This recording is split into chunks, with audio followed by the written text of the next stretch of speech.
Hello everybody, my name is Dan and I'm going to share with you a little fence project I have going. This is the old fence. You can see how wobbly that thing was. Starting to take the pickets off.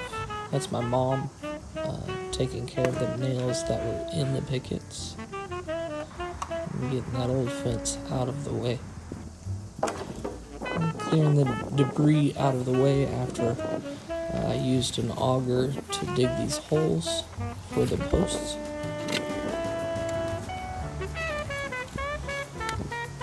Just making things a little more manageable and getting set up here. Sure helps having that auger and that cement mixer.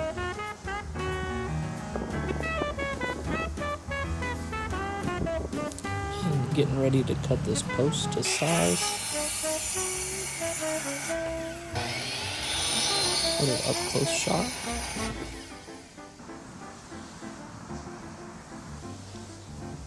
And it's pretty much there.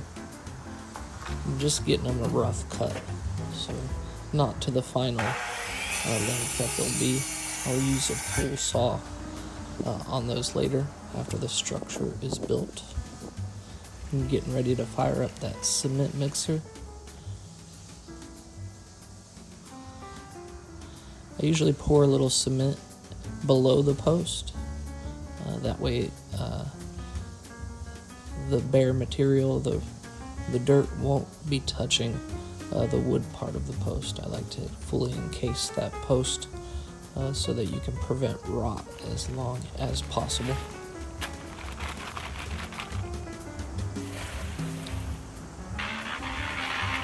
Just dumping the cement, getting a little wet. That's about the only thing I use that little handsaw for, is opening the cement bags. It's nice having power tools. And of course, checking for level all the time.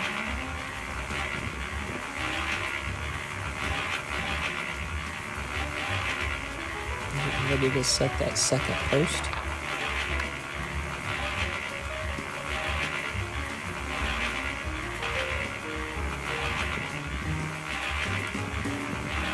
Grabbing more cement.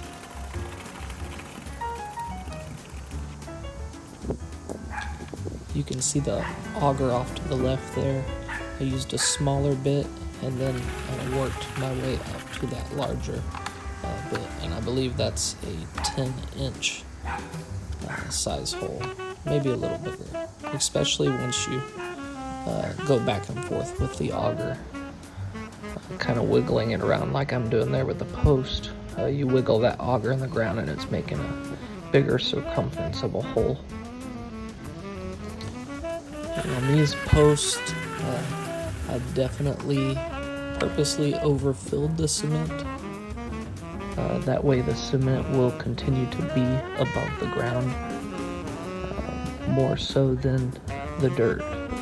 That way there's no dirt touching the bare wood, and that will maximize the life of those posts.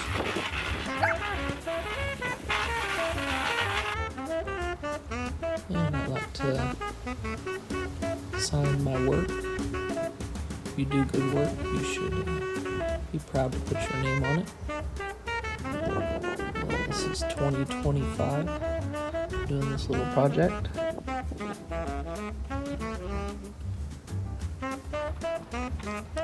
And clearing up some debris. Just making the work area a lot nicer and more clean. I poured that dirt over on where a tree had fell. There's a little rough spot over in the other part of the yard where it filled in nicely. I'm preparing the surface of the previous fence.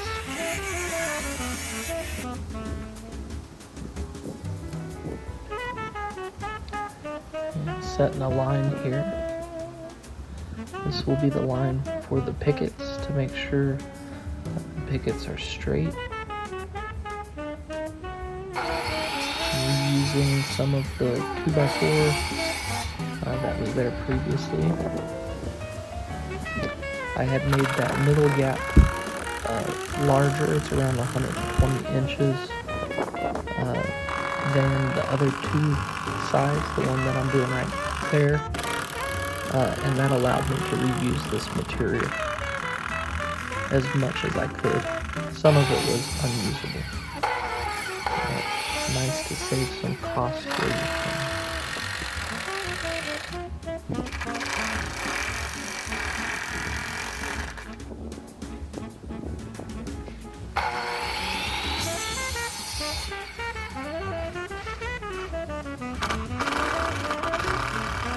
You'll see here that those are pretty crooked at the moment, but I'm adjusting that.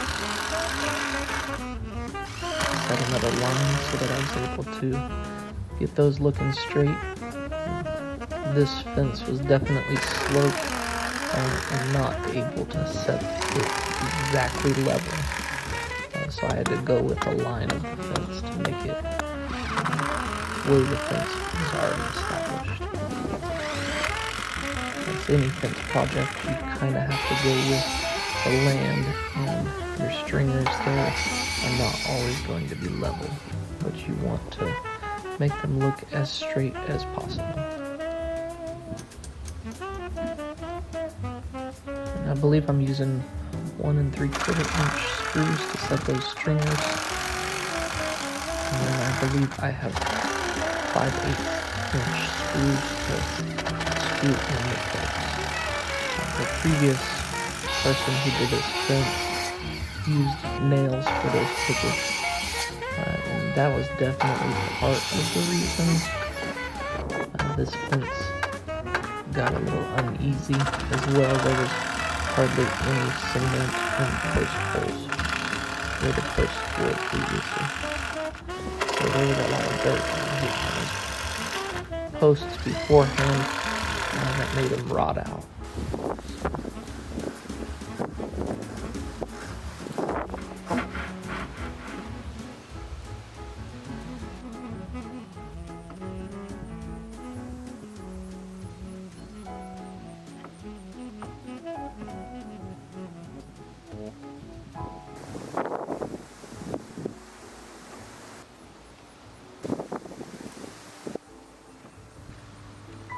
Here it is finished up with all the salvaged material I could use.